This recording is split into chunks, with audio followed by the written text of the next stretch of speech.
Hello, it's Nicole here, just enjoying and sharing the intersection of two of my favorite things, knitting and books. Today's knitting book review is Two at a Time Socks by Megan Morgan Oakes.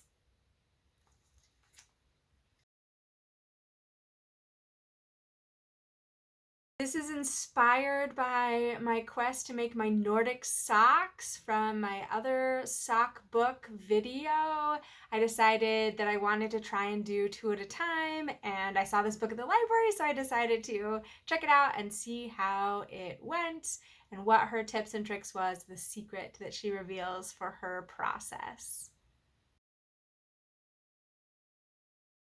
So what does this book cover?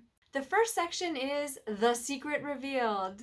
Melissa goes over her method for doing two at a time socks, which she does on one circular needle that's 40 inches, the cable is 40 inches long or wide, and that gives you plenty of space to do both socks at the same time.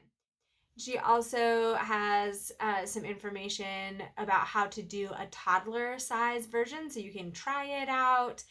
And one of the things I really like that she does there is has you use two different colors. So that way you can easily tell the difference between your two different socks while you're learning how to do her method. After she reveals her secrets, she then goes over all of the technique. In the technique section, she talks about the anatomy of a sock and how important and helpful that is for being able to do your sock and understand and read the pattern that you're doing and make sure that you're doing it the correct way. And after going over the anatomy of the sock, she then dives into how to do the sample toddler sock that she has you practice with. How to cast on the stitches, where to pull the cord through so that you line up your stitches on opposite sides of each other, casting on your second sock, and there's a lot of illustrations and pictures, not really illustrations, they're actually just pictures of the project that help you visually see if yours is looking like hers. Another thing that she goes over in some detail is the Kitchener stitch. If you haven't done the Kitchener stitch before, it's the way of grafting stitches together. So you have live stitches on both sides and you cut your tail long and then use that tail to knit the stitches together. Here is her Kitchener stitch mantra. I've memorized this little Kitchener stitch mantra and I mumble it as I make each stitch. If it's a busy day and there's a lot of noise, I say it louder. Front knit and off, purl. Back purl and off, knit. After working the Kitchener stitch yourself a few times, develop your own mantra with which to frighten non-knitters in public locations. I really like that idea and that image. She talked about being at getting her car repaired while she was doing that. I've done similar things on trains or airplanes, and I mean, you're never going to see these people again. Who cares if they hear you mumbling to yourself, if it keeps you moving forward with your project. And socks are great portable things to take with you and do in public spaces. After the techniques, then she has two at a time patterns. She has quite a few, so there's something that you could choose based on your skill level or the pattern that you like or even the weight of the yarn that's used. She has everything from sock weight yarn up to worsted weight yarn. So you can make some worsted weight hiking socks, or you can make yourself some color work socks, or you can make children's socks for somebody else. As she points out in the book, children's socks are a great way to start because you don't have as much knitting to do before you're done with it, and there's not as much effort or energy lost. Even if you make mistakes, it's not as long to undo them or even to start over and try again. After all the patterns, there is an appendix. And in this appendix, she has a glossary. It has computer-drawn illustrations and words describing some of the techniques and stitches that she uses throughout the book. She also has a pattern stitch key. So it's a visual representation of the stitches, the way that she represents them in her charts throughout the book. that's used in any of her cable patterns or the colorwork patterns. She also has abbreviations, so showing the way that she abbreviates the various knit stitches, and standard sock sizes. So this shows how long the foot, the instep is, and also the width of the foot compared to US shoe sizes. Tips and tricks. She calls some of these out in the margins, where she will label them as 2 at a time tips. There are a couple of those I want to share with you. And then also just reading through the book, there are little gems. And here are some of my favorites.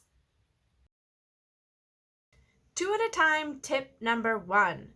Ignorance is bliss. While you are working on sock A, you should completely ignore the sock B cast on stitches.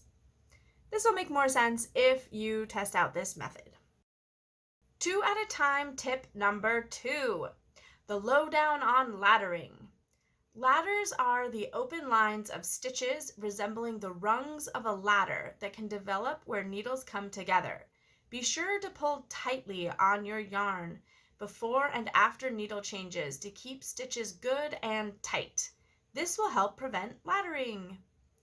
This is a problem that happens not just in 2 at a time socks, so this is a good tip. When you're going in between 2 needles, pull on that working yarn just a little bit and prevent ladders. 2 at a time tip number 3. In my world, Melissa's, there's no right or wrong way to accomplish knitted things, as long as the outcome is what you desire. Hear, hear! I second that wholeheartedly. One of the things I love about reading books, knitting or otherwise, is finding fun quotes in them. Here are a few of my favorites. Favorite quote number 1. Why 2 socks at once? Well, why not? Think about it. 2 socks started and finished at the same time. They're still portable, still fun, but no second sock syndrome. I like this a lot. That's an answer I like to give when people ask why.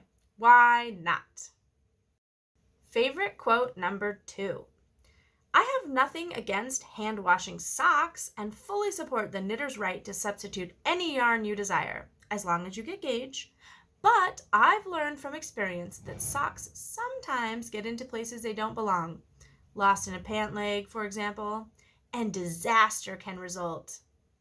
I think that's a pretty good reminder of why using washable yarn can be very smart when knitting socks. Favorite quote number 3. What I hope you'll most take away from this book is a spirit of adventure and play. Knitting should not be about deadlines, obsessive detail, or any form of stress. Few of us are making socks to keep our families from freezing their toes, so we can just have fun with our knitting. Knitting should be about liberation, freedom, expression, and joy. This is not to say that it's always easy or that new skills come without some effort, but the gain should outweigh the pain. 2 questions to answer. How likely am I to check out this book again? This book is very specific to her method and approach for doing 2 socks at a time. I am interested in applying the overall idea, but I would like to try it with 2 needles. I have done that before with a bag project that I did, so that's something I feel comfortable with, and I want to try and do it that way. I also don't currently own circular needles that are 40 inches long in that size. So I do have 2 pair of circular needles. So I'm going to modify her approach and see how that goes. But on the other hand, there are some of those sock patterns that I liked. So if I find myself still thinking about them, I will check out this book again. Second question, who would I recommend this book to? I'd recommend this book to people who already are sock knitters, but find themselves falling into what Melissa identifies as second sock syndrome, where you make one sock and then you can't quite get around to finding time or desire to make the second sock. So this way you can apply your sock knitting experience already, and then end up with a pair of finished socks at the end. If you want to know more about sock knitting, you can check out my additional book review of another book that talks about socks. If you want to check out my version of using 2 circular needles at the time, you can check out my linked video above. Give me a thumbs up if you liked this video, like, subscribe. Those things are all helpful to me. They show support for my work and help me know what people are enjoying. Thank you so much for watching, and until next time, happy knitting!